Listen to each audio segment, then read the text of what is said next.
This isn't a video that I wanted to make. In fact, quite the opposite. This video has been in my idea bank for quite a while now, and I knew I'd make it at some point, but for the opposite reasons. I knew that DBD's Quality of Life Initiative or Health Update was something I'd cover, but I thought that when I did so, the video would be talking about all the amazing things it fixed and how much better the game became afterwards. It's what I do in most of my videos, talk about something awful that used to be in the game and then break down how behavior fixed it, making Dead by Daylight a better game today. But I can't do that this time. Because this time, behavior haven't fixed the game, despite direct promises to do so. I was actually halfway through making a completely different video when this situation reached its boiling point, and I had to switch over to this one because this is our one chance to get through to the devs. If you've seen anything related to DBD recently, you've no doubt seen the huge backlash behavior has been getting for their failed Walking Dead livestream with Chandler Riggs, and while this video will cover that too, there's a bigger, overarching story that led us to where we're at now, the boiling point. Things need to change. The story officially starts on the 2nd of December 2024 when the Dead by Daylight developers tweeted this: 8 years around the campfire and we wouldn't be here without you. Your feedback allowed us to bring new features to life in 2024, and we can't wait to keep building this world of you for the years to come. Nominate Dead by Daylight in the Labour of Love category for the Steam Awards. Which, in a vacuum, is nothing out of the ordinary. Loads of games try going for this award, but the title, Labour of Love, implies that the developers have been pouring their heart and soul into the game and treating it with love, which is something that couldn't be said about Dead by Daylight while holding a straight face. So the sheer audacity of such a request sparked immediate backlash from the community. In case you're unfamiliar with Dead by Daylight or are still somewhat new to it, shortly after its release in 2016, this game quickly earned a strong reputation for being terribly balanced, riddled with bugs that would often take multiple years to fix, pumping out licensed DLC one after the other while treating said licenses like trash and leaving their respective killers in awful states for literal years, like the pig, who the developers straight up bullied for multiple years, only finally attempting to give her a real buff more than half a decade later in 2024. As well as having a huge hacker issue partially caused by the developers themselves and treating their player base pretty poorly. Playing killers was fun a long time ago, but now it's only stressful. But that's an opinion, a valid opinion, but that's an opinion. I used to love playing as a killer, win or lose it was fun, but currently no matter what it's just filled with stress and anger. Killers aren't feared anymore. Do you have any plans or ideas how you would like to improve the killer experience? Well, I would say maybe try Survivor for a bit. No, but it's true. I mean, change it up. Maybe you're just tired, you know, or play something else for a week. Try Civilization or something. While behavior and DBD are much better now than their old versions that earned these reputations, the devs and game only really started getting better around 2022, I'd say. So it's going to take a lot of work to undo the 6-year-long run of damage that was dealt before 2022. Despite this long-running bad reputation, the devs actually asked for the Labour of Love award back in 2023 as well, and that one went over much better. Of course, they didn't win the award, but they weren't torn to shreds for asking for it. So, what's the difference? The difference was, this most recent request came right after the release of the Houndmaster, one of the buggiest DLC releases that DBD has ever seen, so the community was already rallied together and united in their disappointment with the state of the game. And if there's one thing that can put some pressure on behavior, it's when the community rallies together. And the community did not hold back, which you can see in their replies. I love this game, but you just released a killer that barely functions. Buddy, I'm on your side, but the Houndmaster is in a rough spot right now, to say the least. Have you tried loving your game? I don't know. This ain't love, this is abuse. Unfortunately, I have never felt less heard by a gaming company in all my years of gaming, so I cannot in good conscience vote for you. I would take this opportunity to listen to your players in the comments. And these are just a few of over 500 replies. So as you can see, the community was not happy at the sheer audacity of behavior to ask for the Labour of Love award when they really weren't treating DBD with love. This got so big that 11 days later, even Ardetha ended up making a video talking about it, titled, "Does DBD deserve the Labour of Love award?" with the thumbnail simply saying, "Nope." If you're someone who isn't too familiar with this game and its community, you might think, what's the big deal? A DBD YouTuber talking about DBD drama. That's hardly anything groundbreaking. But it's not as simple as that. Otz is one of, if not the biggest DBD YouTuber and streamer, and he generally likes to keep things positive, both for his community and for the devs. Don't get me wrong, he's not a shill or a yes man, but negativity isn't really his forte. But even he had to address this, and your biggest creator bringing more attention to the situation is already scary enough for the devs. But while he did have some good things to say about the game, even he agreed that ultimately, the game was not in a good enough state to win this award. So, 6 days after that, Behaviour made this tweet. The Dead by Daylight team would like your feedback in a player satisfaction survey. We encourage you to be as honest as possible in letting us know how you feel about the game. The information and answers provided are anonymous. Access the survey with a link to the survey. Of course, people were still voicing their frustrations with the game in the replies, but as much as people didn't want to admit it, this was the perfect time and situation to gather feedback since all of the game's issues were on the forefront of players' minds. Then, 2 months later, an absolute bombshell dropped. A video on the official Dead by Daylight YouTube channel titled Dead by Daylight, Quality of Life Initiative, February 2025. The reality is, when it comes to the quality of the experience of our players, we understand that we are simply not where we want to be. Yeah, we've been closely tracking all the discussions about this recently in the current state of the game, and we believe and we agree that now is the time to tackle these issues head on. So first, we will be delaying our upcoming release by 3 weeks, and that begins with tomorrow's PTB. Beyond that, multiple other releases and events in the 2025 calendar will also be impacted in order to give us the opportunity to truly make this quality of life push a priority. The video was also accompanied with a matching dev blog and forum post going into much greater detail about what their plans were. And what were those promises exactly? Surrendering, a gamma slider, go next prevention, hostage holding prevention, map offering nerfs, survivor spawn changes, improved AFK detection, bulk blood point spending, a new quest system, more perk preset slots, and seeing your own perks in the lobby. And as you can see, the community was absolutely ecstatic about this. A health update was exactly what we needed. Slugging has been frustrating people for a long time. Surrendering would be an absolute game changer and would remove the need for people to go next entirely, tying in perfectly with the go next prevention. Delaying content releases was also very admirable and really made the community believe that this was it. After all of this, the game would be so much better to play with many frustrations removed. This announcement completely flipped the court of public opinion from having an overwhelmingly negative view of the state of the game to having an overwhelmingly positive and optimistic view for the game's future. The issues weren't magically gone, but now the community knew that they will be gone at some point, which gave them hope. The community was so happy at being presented with a list of things that the devs were planning to fix, but nobody stopped to consider everything that the devs weren't planning to fix, or the possibility that some of these promises could fail. Over the course of the next few months, we would indeed get some great additions to the game. We got the anti-hostage changes that would allow the survivors to quit if the killer has everyone slugged, or allows the killer to quit if survivors haven't done a gen in 5 minutes, collision loss if somebody has you trapped, the gamma slider which has been hugely valuable for console players in particular, and the perk presets are a small but welcome addition too. The survivor spawn logic update has helped make early games a bit more manageable for killers, although some people quickly started bringing in Shroud of Separation, which is now a survivor offering, to undo this change. But easily, the most universally praised addition has been the bulk blood point spending button, as we previously have to spend far too long in between games leveling up our characters. As time went on, more updates came out, more DLCs came out, and more bugs started getting introduced, which kind of irritated the player base, but most people wrote it off, thinking, well, we are in the health update after all, so they'll fix it, right? Before we knew it, we were already in June, about to enter into the second half of the health update. It was only 4 months after the initiative started, and somehow we had already had 3 new DLCs, Tokyo Ghoul, Arella Rose, and 5 Nights at Freddy's. That's nearly 1 DLC a month, plus the fact that FNAF was easily the biggest release we ever had. What happened to slowing down content for the sake of health? How come we were at the end of the first phase and the game still felt practically the same as when we started? Well, let's break down what actually happened with phase 1. Anti-slugging and a surrender option. Well, that just didn't happen. The only change we got to slugging was a rework to a single perk, being knockout. The act of slugging itself and the effects it had on the game simply haven't changed whatsoever.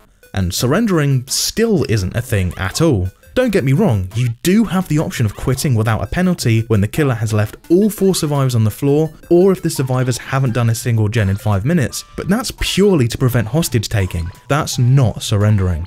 Surrendering would be if the team had the option of collectively voting whether to drop out together if 3 or 4 of the team agrees to it after a certain criteria has been met, like survivors surrendering if the killer has 8 hooks with 5 gens still remaining, or the killer being able to surrender with 4 gens done and 0 hooks. Everything in this bottom section doesn't even have any effect during matches. How many times have you closed the game in anger, saying to yourself, I'm sick of this game and it's BS. I swear, if the devs don't add a tiny square in the pre-game lobby showing me my own perks that I selected myself, I'm gonna uninstall. Come on now.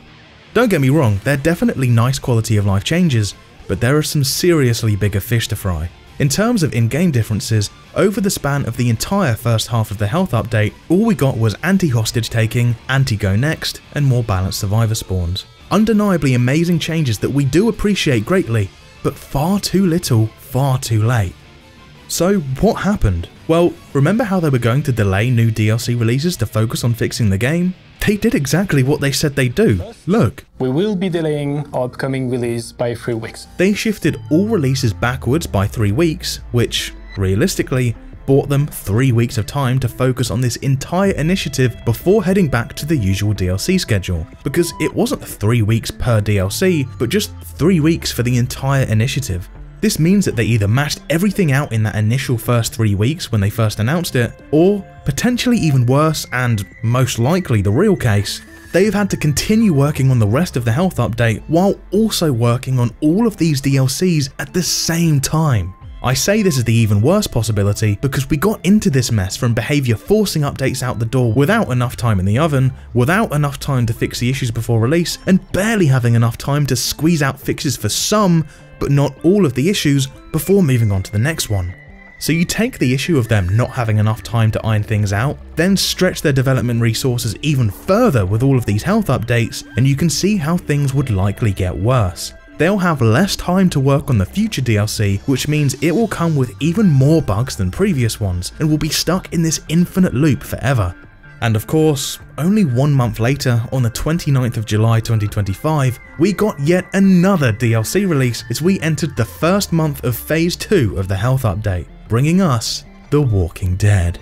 This was something that the community was very excited for. Unfortunately, we got no killer, which might be one of the biggest missed opportunities in DBD history, and no full new map either. Instead, we'd get 1 new jungle gym in the corner of 1 map, and 2 survivors, being Rick and Michonne, with a Daryl skin for Rick. Again, a huge missed opportunity, but at least since it's just 2 survivors, it's a hard update to mess up, right? Well, this was somehow one of the buggiest updates we've ever had in Dead by Daylight, even more so than the Houndmasters chapter. This isn't just nitpicking or obscure things that are hard to replicate, these things were glaringly obvious. Seriously, even just loading into any match as either a survivor or a killer, you'd be greeted with a massive metal support beam on the offering screen, and this happened every single match without fail. People immediately jumped to the conclusion that Behaviour hadn't even done 1 single match of playtesting for this update, as this beam isn't exactly hard to spot. The bugs are so bad and so abundant that the community has started compiling extensive lists of everything going on. Alranican has compiled an entire list of gameplay bugs, containing more than an almighty 130 different bugs. And Stayed Bubble 12 has compiled an entirely separate list focusing on skins that are bugged too. The craziest thing about all this is that this isn't even everything. Just to add a few of my own to the list, Sadako's once infamous jump scare is now a surprise snog. Save the Best for Last is now useless on Pinhead as he loses 2 stacks every single time he chains the obsession, despite his ability not dealing damage by default. He also doesn't gain stacks for chaining non-obsessions. Speaking of Pinhead, his ability is still rendered borderline useless by Fixated as it applies its 20% movement speed boost while chained. And the Ghoul's view model animation is still bugged where it doesn't loop correctly, so you can see your hand teleport every time your animation replays. This happens on both Kaneki and Rize all match long, every match. Just to add to the other 130 plus bugs everybody else mentioned.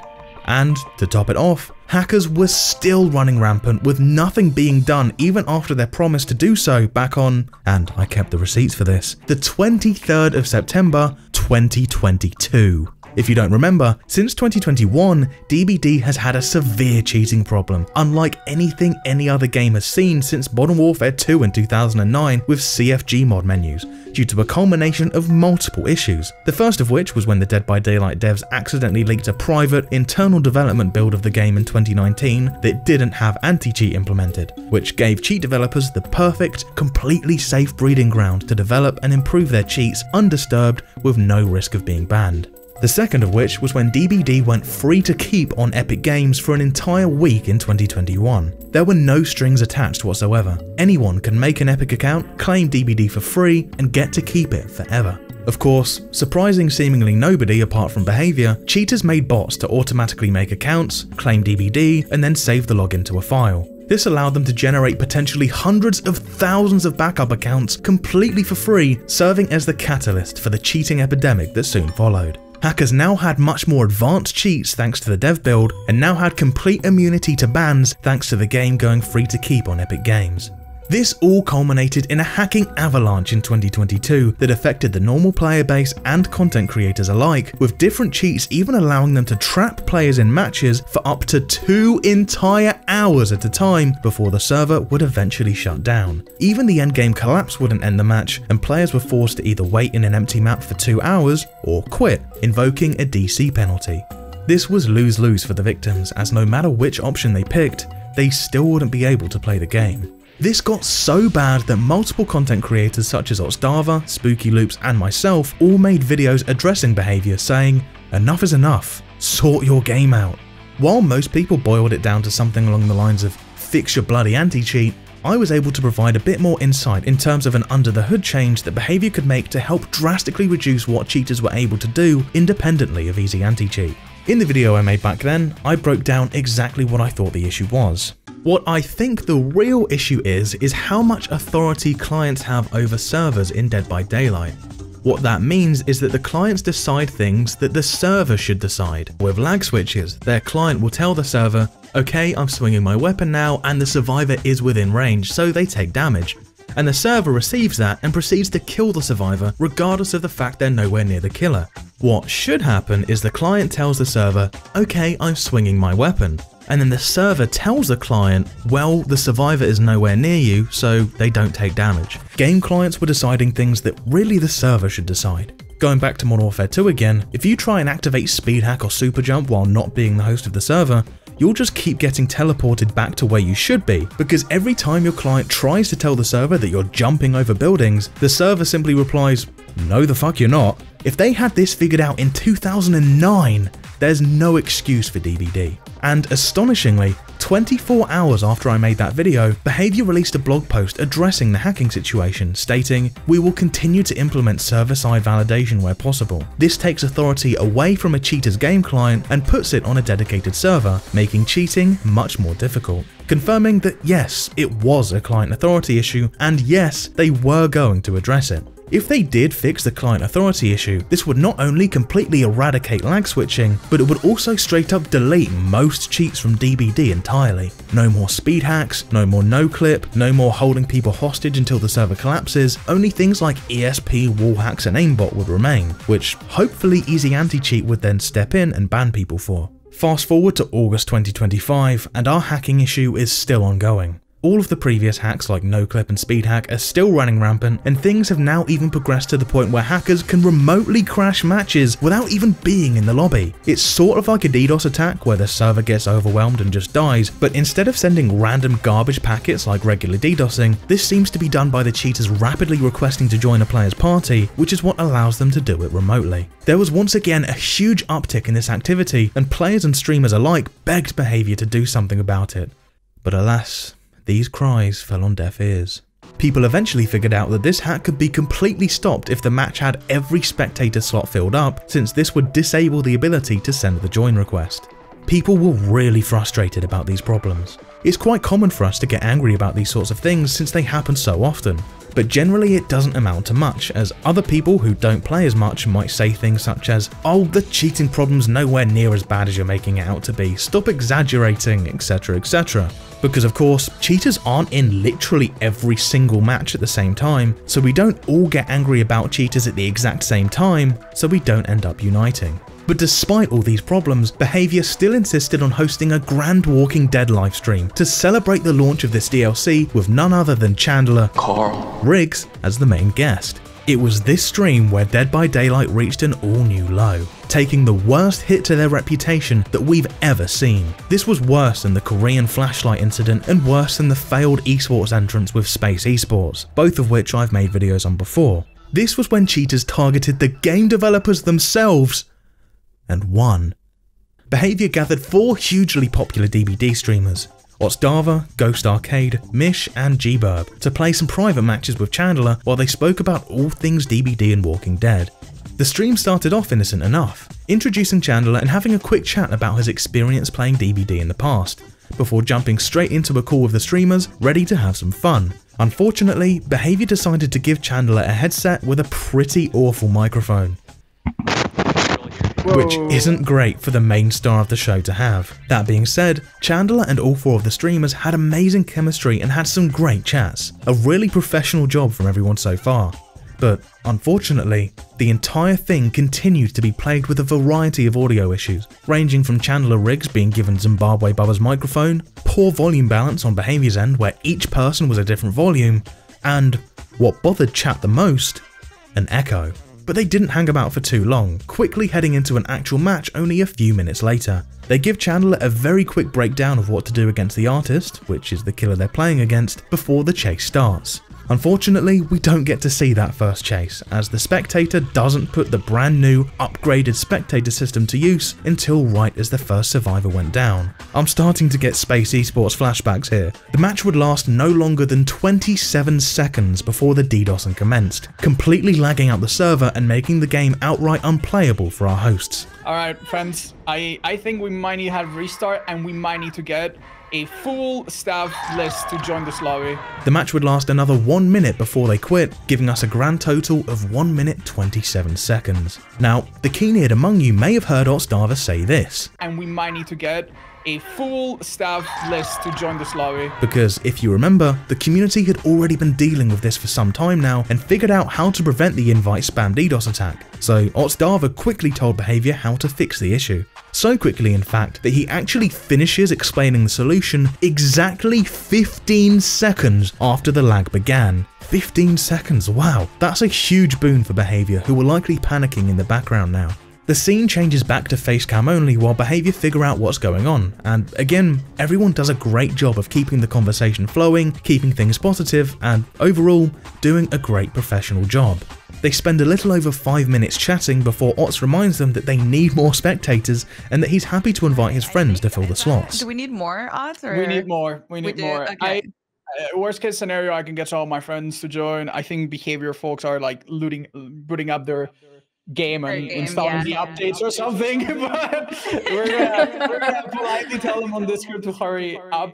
Ghost Arcade starts the conversation with Chandler, but unfortunately, Chandler's mic has been muted by the stream host, so the 4 streamers can hear him and are talking to him just fine, but us viewers have no idea what they're talking about. Where was your favorite kind of like period or like throughout the whole filming experience for like sets and stuff like that? Eventually, they start readying up and load into their second attempt, Metal Beam in full view. Unfortunately, more audio issues, as Chandler's mic is still muted and the game audio isn't being captured directly, instead coming through somebody's mic. Then, a mere 35 seconds after the second match started, the DDoSing begins once again. Oh, I think it's happening again. Yeah, we might. Alright guys, I didn't wanna be that guy, but it's happening again. Yeah. I'm so sorry. I'm so sorry. We're gonna have to quit again. And BHVR, you guys are gonna have to. They back out of the match again, with their second attempt lasting a total of 46 seconds. At this point, Ardetha just invites people himself. Can we just bring spectators in, or?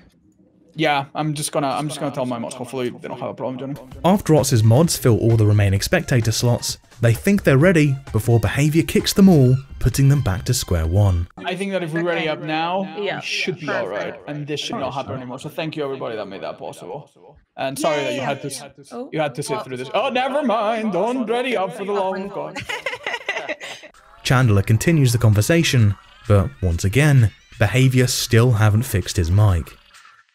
Eventually, they take Chandler away and have a 10-minute break. Upon his return, Behavior still have Chandler muted.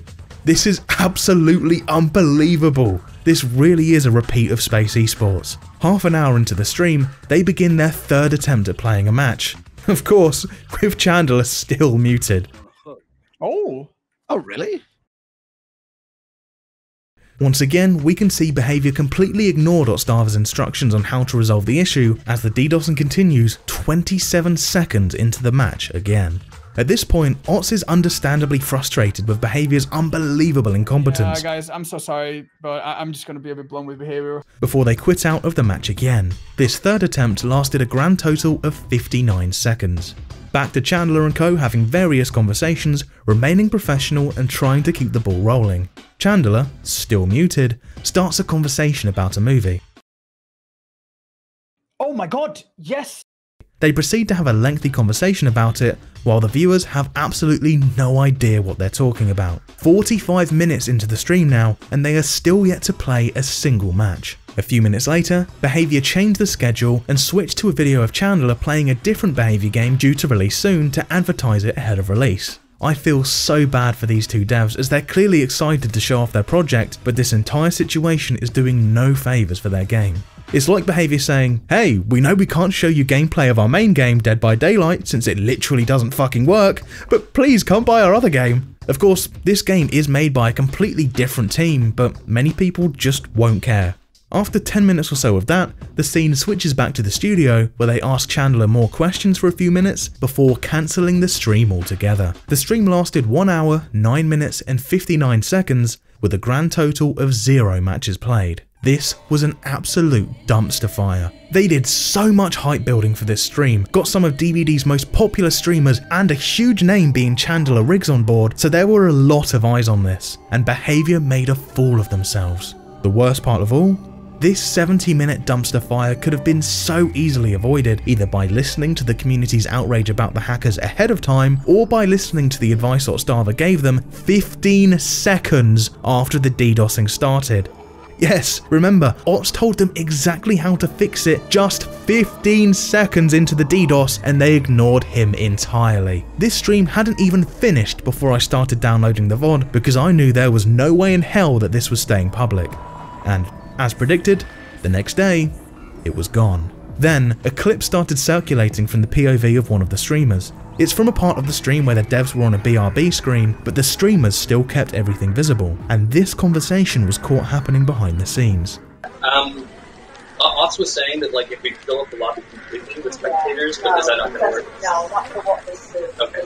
Where Chandler tells Behavior employees directly, face to face, the solution that Otstava gave them, and they were having none of it. Many people felt that the way they spoke to him was rude, especially the way they interrupted him. That same day, Behavior released this apology tweet. Yesterday's livestream with Chandler Riggs and our creators didn't go as planned, and we want to sincerely apologise for how things unfolded. As most of you are now aware, we couldn't complete a match because the dedicated server players were on was the target of an attack. This put our content creators in an incredibly difficult position trying to troubleshoot and adapt in real time while live. We know our creators have experienced similar issues and they showed remarkable patience and resourcefulness, offering suggestions to help get things back on track. While our security team was on hand during the incident, we didn't properly assess the situation and didn't act on potential mitigation plans, and this is a failure on our part. We want to be clear. Our creators and our community are at the core of what we do. The last thing we ever want is for them to feel ignored or left out of the loop. We didn't communicate well enough yesterday, and we're taking a hard look at how we can do better moving forward. We also want to take the time to apologise to all of you, our DBD players. What was meant to be a fun moment bringing our community together turned out to be the opposite. After talking to creators, we are taking their feedback to improve how we run these streams in the future. Lastly, we want to extend a heartfelt thank you to Chandler Riggs, G-Burb, Ghost Arcade, Mish, and Obstava for their time and support yesterday. Having Chandler and Rick Grimes for DBD at our office was still an amazing moment that we're really proud to have seen happen, and the continuous passion shown by our content creators and community is not something we take for granted. But sadly, the community was having absolutely none of it, because there's genuinely nothing that they can say to explain how they messed it up so badly. That stream was over an hour of misery, and you had your solution hand-fed to you 15 seconds after the issue started. As you can see from these replies, this one didn't make the community instantly forget about everything like the announcement of the health update did. In fact, it did the opposite. Behavior was getting torn to shreds, and not just by a small subsection of the community. This stream had so many eyes on it. This was a huge deal, and their apology had zero effect whatsoever. So, 2 days after their apology tweet, Behavior released this video. Thought that would be better to see us face to face, and instead of spend our time apologizing, actually spend our time talking about some actions we're going to take to make things better in the world of DBD. That's right. They announced a health update for the health update. The initial health update proved to be such a failure that it needs its own health update to undo the damage it caused. It makes perfect sense, right? Announcing the first health update instantly got all the heat off of them. So let's just announce a second one to get everyone off our case again. This one didn't go as well as they hoped. Most of the community didn't really care about the contents of the video or the promises they were making, as Behavior have already broken the community's trust, so it's hard to get excited for what's to come when history has shown that all of these lovely things were being promised likely won't happen at all. Or will happen, but will bring a plethora of new problems with them, bringing us back to square one again. Unfortunately, this one also does seem like it was put together in a hurry for the sake of public relations, which is a shame because the first one at least looked authentic. The plans are overall very generic. Add a third bug fix patch, fix high priority killer issues, slugging, tunneling and camping update, quality of life focused release. It seems more like buzzwords than actual plans, and the rushed response is even visible in the graphic itself. This is the one time you need to really prove to the community that you can do things right, that you'll stop messing things up, and that you'll put quality at the forefront of what you'll do, and you can't even align the text in your apology infographic. I know it's nitpicky in a vacuum, but how are we supposed to believe you'll treat the game with care when you can't even treat your announcement with care? Seriously, look at how quick and easy it would have been to not mess it up. That's the story of how we got to where we're at now, but that doesn't have to be where the story ends. Now, I could have just made this video purely reacting to the failed livestream, mocked Behavior, and left it at that like many others have done, but this all stems from much bigger, overarching issues that I explained earlier in the video. And this is our one chance to push things in the right direction. The community is united right now, which is incredibly rare. This is our chance to put some love into the game like Behavior should have done long ago. Behavior, I know everything this video has covered so far hasn't been pretty, but if you want to show a real labour of love, this is your chance to join us and work with your community. Some of my friends and I would like to take this as an opportunity to extend a hand to Behavior and offer some guidance as to what we need to see happen for the sake of this game's health. This is our chance to turn this nightmare into something genuinely positive for the game's future. Dear Behavior, the state of the Borderlet has me deeply worried. The game is incredibly bugged. Phase 1 of the health update is over, it's set, we're gonna get bug fixes, and the game is more buggy than ever. I hope we're gonna get a turnaround soon, but I'm incredibly worried that that will simply not happen because the game is more buggy than it was before the health update. And I think that is one of the highest priorities because the health of the game is deteriorating at a fast pace because content is still being pushed out at a pace that is obviously too fast. So I'm gonna be hoping that this health update is the turnaround point for this. Otherwise, I see a grim future for the game. I think we need to talk about the micro stutters. You probably know what I'm talking about. You are getting chased as, you know, survivor, or maybe you're chasing somebody as killer, or maybe you're just walking around the map, you've just loaded into a game, and next thing you know, the game jumps you forward or back. It's almost like you're watching a video and the video is rendering really badly. I feel like as if this came in around the time of maybe Five Nights at Freddy's, maybe before that. However, it is just one of the many little things that pile up to make the game experience overall frustrating and sometimes unenjoyable. So I would really like if this was definitely fixed, addressed, looked at, on top of all the other things these folks have been talking about. Hi, I'm Sparkyy. one of the things that I wanted to talk about is collision. There's a lot of issues with DBD at the moment with collision that especially have come to fruition in like the newer patches. One of them is running up and down stairs as killer. Completely kills your momentum if you're in a chase and can genuinely ruin, it has ruined games for me where I've like, you know, been so close to winning and it's caused a bug to decide whether I'm going to win or lose, which is really infuriating. Same with Survivor as well. If you're, you know, brushing off objects when you're in a loop, if you're taking a tight corner, for example, around an object, a car, or, I don't know, certain objects on certain maps, completely kills your momentum and stops you in place. And that can be the difference between you winning or losing a chase or the match. And when it comes down to bugs like that, and that's what causes you to win or lose, it's a bit upsetting to deal with, you know? Movement throughout the course of the game, it kind of like needs to be something that, you know, should be fixed and sorted. So my biggest personal grievance that I have with Dead by Daylight and behavior, and I wish they just kind of adhered to, is finally listening to the community in the sense of reworking and fixing killers. It has been years upon years now that the team works for months fixing and changing a killer, ultimately to put something out that the community, the players, and especially content creators that have sunk thousands upon thousands of hours into that specified character, telling them that these changes and this patch will probably end up going bad, and they just ignore it, they push on through with it.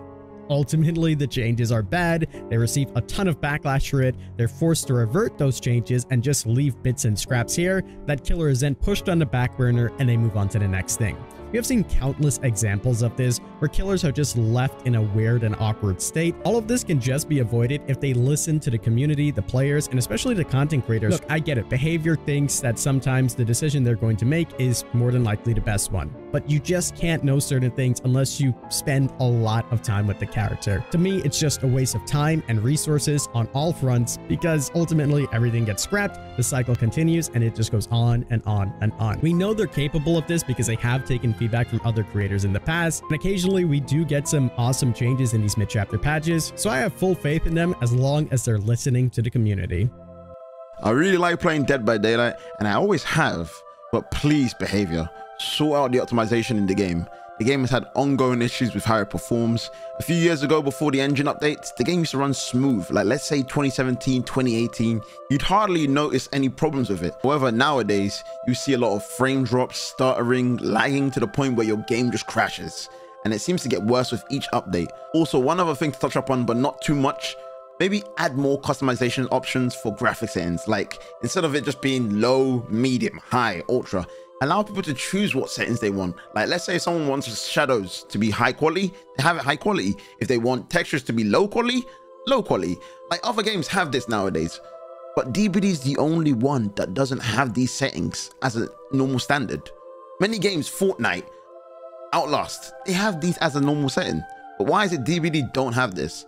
And I love this game to bits, but the amount of performance issues it has, especially for people on console, it just needs to be brushed up on and made proper. So please listen more to the DBD community.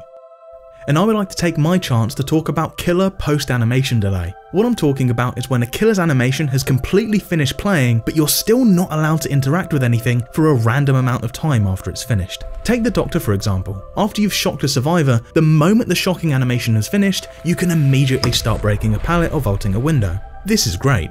Then, look at Pinhead. After you chain a survivor, you regain control of the killer again, but you're not allowed to start interacting with anything despite the fact you've finished your animation. It just means you're sat there spamming the spacebar, losing distance despite the fact you finished your animation. It's really clunky and can mean the difference between getting a hit or survivor reaching a loop, or even worse, Wesker. Same situation, you do your dashes and put your tentacle away, but for some reason you can't interact with anything for an even longer amount of time. There's just no need for it, and it's different on every killer, so you just sit there smacking your spacebar until it eventually lets you play the game.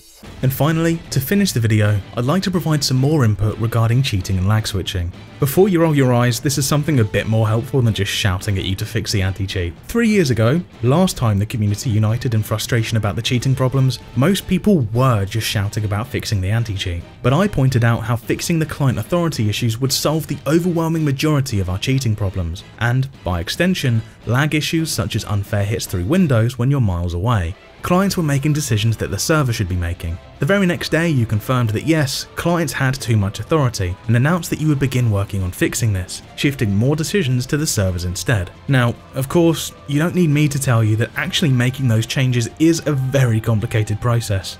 In fact, probably several more times work than just fixing your anti-cheat would be. We're now 3 years down the line, and unfortunately, clients still have too much authority. We know this is true because many of the most egregious hacks, such as speed hack and flying around the map, would be straight up impossible if the server was making these decisions, even if they bypass the anti-cheat. I've been told that some things have been shifted over to the server, such as nurse blinks, so it's not like you guys haven't been working on it, but why are the high priority things like health states and movement still unchanged? For example, if the server got the final say in players' movement information instead of blindly accepting what the clients are telling it, speed hacks would become outright impossible and laggy hits would be much less common.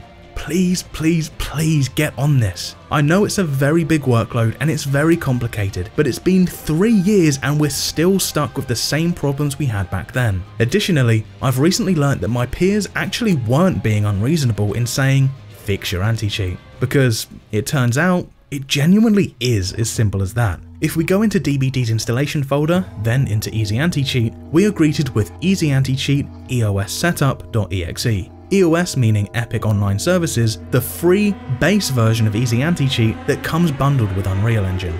Guys, it's really time to buy that license and upgrade to the full edition of Easy Anti-Cheat. You're making enough money now.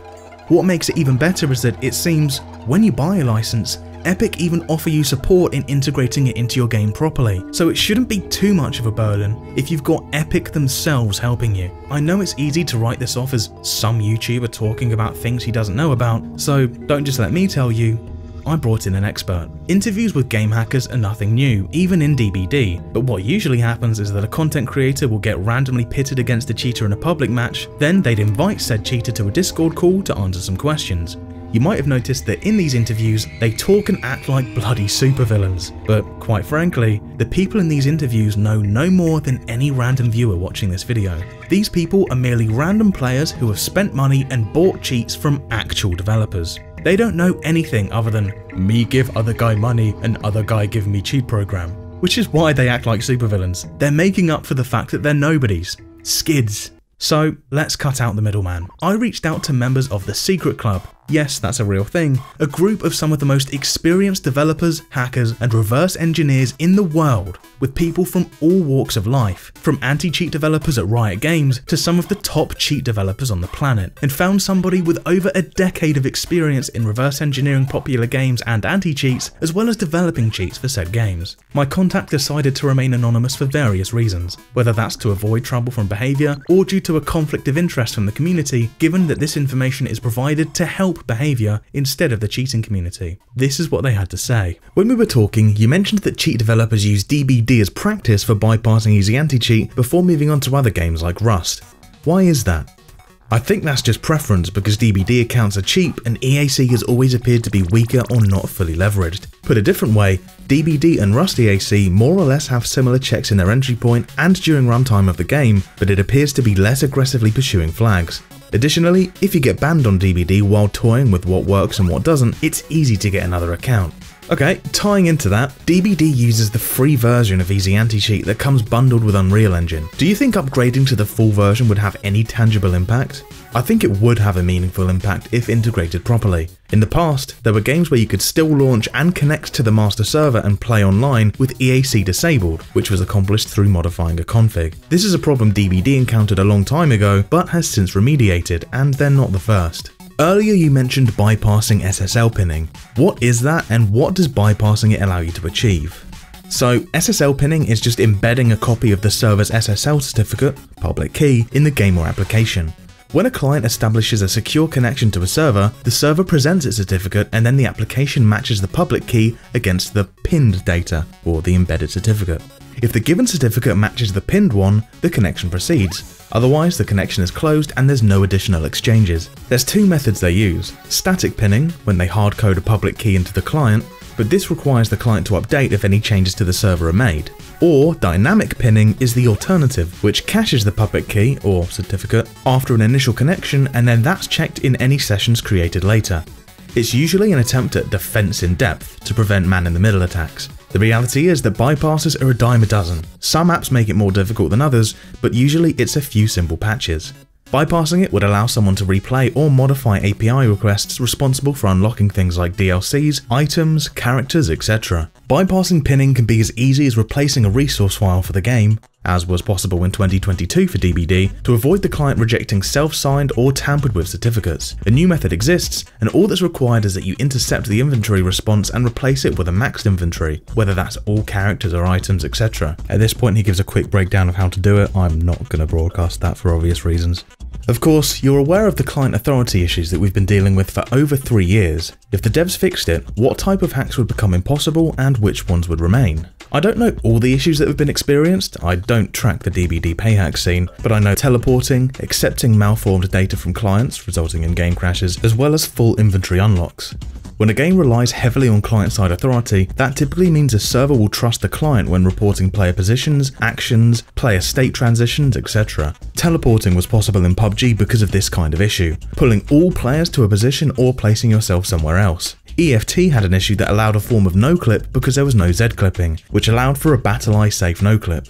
DBD is already suffering from problematic features in these hacks, and will probably have issues with more as pay hack providers try to find the next cool feature to give their product an edge. If the devs overhauled the replication system and pressed for critical features to become server authoritative, then position and movement exploits would likely be resolved, no teleporting, no clip, desyncs, etc. Is there any advice you can give behaviour from your perspective that might help them sort this? I'm sure plenty of people have hit on this if it's coming up in your video, but the overhauling of the majority of critical features to utilise as server authoritative systems would be a start. All critical state changes, etc. must be validated by the server. RPC validation, input tracking, and game and player state transitions would be necessary. That said, it's a pretty massive architectural overhaul. I don't know how large the behaviour team is either, so the time to accomplish this could vary significantly. If they have the server validate player positions, they effectively remove the positional and movement hacks. Player wants to teleport to a location? No. Invalid. You're too far away and that movement doesn't make sense, so then it reconciles the difference. This would require a bit of a lift though. They need to avoid causing bottlenecks for players if they lag or some other transient legitimate issue occurs, so having rollback would be necessary.